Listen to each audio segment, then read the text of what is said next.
Tiempo obligatorio lo hice en la brigada de artillería y luego me fui de baja para allá, tuve un mes de baja y me fui para el Comando de Fuerzas Especiales, el batallón de paracaidistas, en el escuadrón de armas de apoyo. Habían convocado a una reunión a los comandantes de las unidades, al Estado Mayor, y habían pedido un voluntario, y mi coronel Monterrosa Romero se ofreció como voluntario para ir él comandando el primer contingente. Así fue como nos organizaron, pero él pidió al Estado Mayor que lo dejaran llevar solo gente del Comando de Fuerzas Especiales, que él se hacía cargo de ir, pero con gente nada más del Comando de Fuerzas Especiales, solamente llevar de las otras unidades los que eran técnicos como en transmisiones y técnicos de estranfa, que eran mecánicos para los vehículos. ¿No cualquiera? No cualquiera, eran los únicos que iban de otras unidades, y los enfermeros. ¿Pero del comando sí? Del comando la mayoría. O sea, todo el personal de choque era del comando, ya los que eran de mantenimiento del equipo del equipo de transmisiones y de los vehículos ya eran técnicos de estranfa y de CATFA, el Comando de Apoyo de Transmisiones de la Fuerza Armada. Pues todo fue un proceso. Al principio nosotros no creíamos que realmente íbamos a ir. Pero ya luego empezaron a seleccionar al personal y ya mi coronel Monterrosa ya se empezó a reunir y dijo que era un adiestramiento que se iba a recibir, que íbamos para allá, que ya estaba confirmado que íbamos. Fuimos 360 efectivos para allá. Llegamos, estuvimos toda la preparación acá antes de irnos, adiestramiento como, digamos, a darnos a conocer lo que era la cultura, lo que se puede y lo que es y prohibido, que nosotros acá lo tomamos como algo normal, y algunas cosas que son prohibidas allá para los árabes, ¿verdad? Que si uno lo hace tal vez es una amenaza para ellos. Hay algunas señales que nosotros ocupamos acá que las hacemos, va, y todo bien. Porque cuando íbamos nos decían que no se podía saludar con el dedo pulgar, hacerle así, porque era una ofensa para ellos. ¿En serio? Ajá, entonces todo eso nos fueron enseñando y enseñándolos todo lo que era la cultura de los iraquíes. Aparte de eso, después de acá, nosotros salimos y estuvimos 12 días en España, recibiendo siempre adiestramiento sobre eso. Sí, adiestramiento sobre eso. Y ya luego salimos para Kuwait. Estuvimos allí en un campamento que le llamaban el Camp Coyote. Estaba en medio del desierto. Ahí salíamos a hacer patrullajes en el desierto para aclimatarnos al calor, va. Pero no era allí todavía no era la zona de no, era antes, estaba antes de llegar a Irak. Luego de allí pasamos como una semana y luego ya nos desplazamos para Irak, ya al punto donde nosotros íbamos a estar, en donde establecimos la base, donde era el Camp Baker, donde nosotros estuvimos ya encuartelados, y de ahí salíamos a las misiones. Pero cuando ustedes llegaron ahí, la base ya estaba, ya existía. En sí habían edificios que estaban en proceso de construcción, solo había un edificio que estaba terminado, porque se suponía que iba a ser la universidad de la ciudad de Nayaf, donde estaba el campamento de nosotros, pero solo había 2 edificios que estaban terminados. De ahí, como había personal americano todavía del ejército de Estados Unidos, nosotros dormíamos, cuando llegamos nos dieron unas tiendas de campaña, las armamos ahí y ahí dormíamos en las tiendas de campaña. Las teníamos como que eran las cuadritas de nosotros, porque eran tiendas de campaña grandes, no eran personales. Pero me imagino que había un resto así, bastante, ¿no? No, eran varias y eran para todo el batallón, era para todo el contingente de nosotros.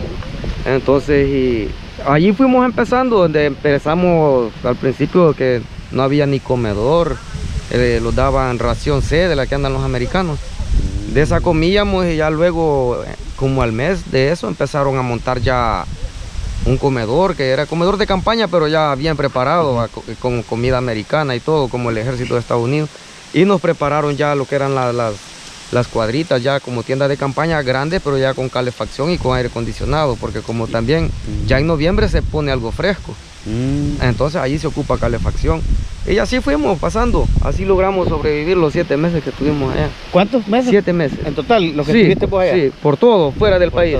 Por el tiempo que estuvimos allá en España, ya cuando ya veníamos y todo eso. Como al regreso también pasamos a esperar que llegaron los vuelos a recogernos allí en el Camp Virginia, siempre en Kuwait, ahí en la base de Estados Unidos. Bueno, la misión de nosotros era Principalmente era preparar le decíamos defensa civil iraquí, como el ejército que estábamos preparando, adiestrando al ejército, pues. Era la misión. O sea, nosotros instruyendo a los que iban a ser encargados de la seguridad cuando las tropas extranjeras salieran. Ya le llamaban, ¿cómo era que le llamaban? ICDC parece. Ajá, ICDC. Ajá. Iraqi Civilian Defensa. Algo así. Ajá. Entonces, nosotros, el personal del Salvador, era el que se encargaba de estarles dando el adiestramiento y al mismo tiempo de imponer el orden, porque no había orden, pues, o sea, la autoridad éramos nosotros en la ciudad.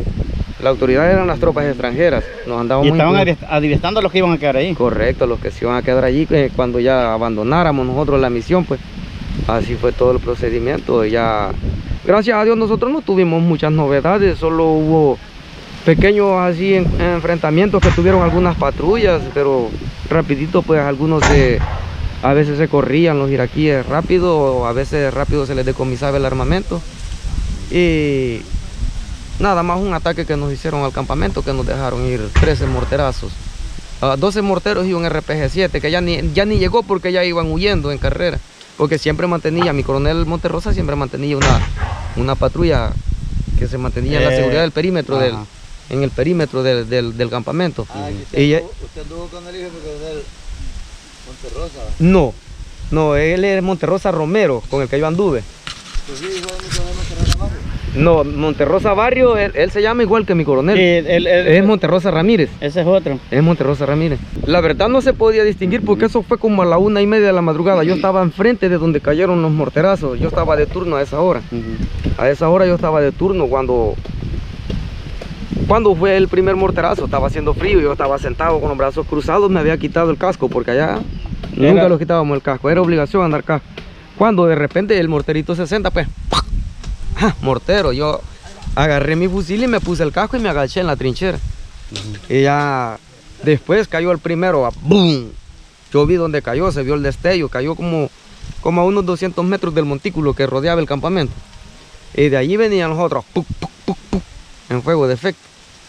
Y cayó uno detrás de otro. Ajá, pero todos, ninguno cayó adentro. El que cayó más cerca cayó como a 100 metros. Como que estaban probando, como que estaban iniciando. O sea, como que estaban queriendo ver si nosotros reaccionábamos o qué. Y ya el RPG-7 lo dejaron ir ya cuando iban en el vehículo, porque yo vi cuando salió el RPG-7 y venía. Porque se ve la brasa, en la noche se ve la brasa del RPG-7, donde viene la granada encendida. Y ahí viene el otro, le dije yo a los otros soldados que estaban conmigo, yo estaba con otros 3 soldados. Ahí viene el otro pijazo, le dije. Pero ese cayó más lejos, ya no alcanzó a llegar. Ahí cayó y la otra patrulla sí le dispararon, los que andaban afuera sí les respondieron al fuego y salieron en los vehículos a seguirlos, pero ya nos alcanzaron. Aparentemente decían que era reconstrucción, a colaborar en la reconstrucción, pero no era reconstrucción, la verdad no era reconstrucción porque se hacían patrullajes y en una reconstrucción no hay patrullajes. Allí fue el que tuvo novedad, al mes de que nosotros nos habíamos venido, no fue al mes, fue el 4 de abril fue que ellos tuvieron la novedad más grande, según dicen, fue el 4 de abril que empezó, que ya fue el segundo ataque, no porque no fue el 4 de abril, había empezado supuestamente en la noche, el 3 de abril. Ya el 4 de abril fue que llegaron al campamento, llegó la multitud manifestándose de iraquí, y entre medio de ellos armados y todo y disparando. Ahí fue que, pero ya había muerto Natividad en la noche del 3, supuestamente. La noche del 3, Natividad Méndez ya había muerto y ya habían 12 heridos, porque habían caído, o sea, se habían metido en una zona y los habían levantado a pura fuerza de plomo, y allí fue donde jodieron a 12 heridos. 12 jodieron. Sí, sí. Oh, no, pues no, estoy mintiendo. Parece que Natividad no fue ese día, no, que fue al siguiente día, el 4, porque iban supuestamente desplazándose a donde se adiestraban los defensas civiles. Para allí iban y él era el radiooperador del oficial que iba. Natividad. Ajá. Allí fue el 4. Sí, el 3 solo fueron los 2 heridos. El 4 fue que Natividad, porque ellos salieron en la mañana ya solo a tener novedad, venía la multitud ya. Ajá, así llegaron a las puertas del campamento. Así llegaron manifestándose, pero en medio iban los que iban armados. Ya estaba preparado. Ya todo preparado. De ahí les disparaban y ahí fue que empezaron ya a repeler el ataque desde adentro, pero ya esa sección de Natividad ya andaban afuera, ellos ya iban en camino para allá. Ahí fue que cayeron ellos ya en las emboscadas y empezaron a combatir hasta llegar a los que lograron llegar hasta llegar donde estaba, le llamábamos la cárcel, donde estaba el adiestramiento de los defensas civiles. La cárcel se llama. La cárcel, porque había sido supuestamente una cárcel anteriormente ahí. Y ese lo habían agarrado como una base de adiestramiento. Bueno, esta es una parte de la historia de lo que yo viví en la vida militar, vaya que no tuve la oportunidad de ver, digamos, participado en lo que fue el conflicto de El Salvador, pues no tenía la edad, para bien o para mal no tenía la edad yo entonces, pero sí pues sé que a lo mejor hubiera reaccionado de buena manera, porque incluso allá estuvimos arriesgando la vida también y pues en ningún momento nos acobardamos. Sí, el temor se siente, pero al ver el valor de los demás compañeros, uno ahí va, y me imagino que así fue en los primeros combates de cada uno que estuvo de alta para el tiempo del conflicto. Así es de que yo por eso respeto a todos los veteranos. Igual sé que si yo hubiera sido participante del conflicto armado, pues hubiera superado los primeros combates, como dicen algunos, que eran los más yucas, y después pues me hubiera acostumbrado y quizás no hubiera sido de los mejores, pero tampoco de los peores combatiendo.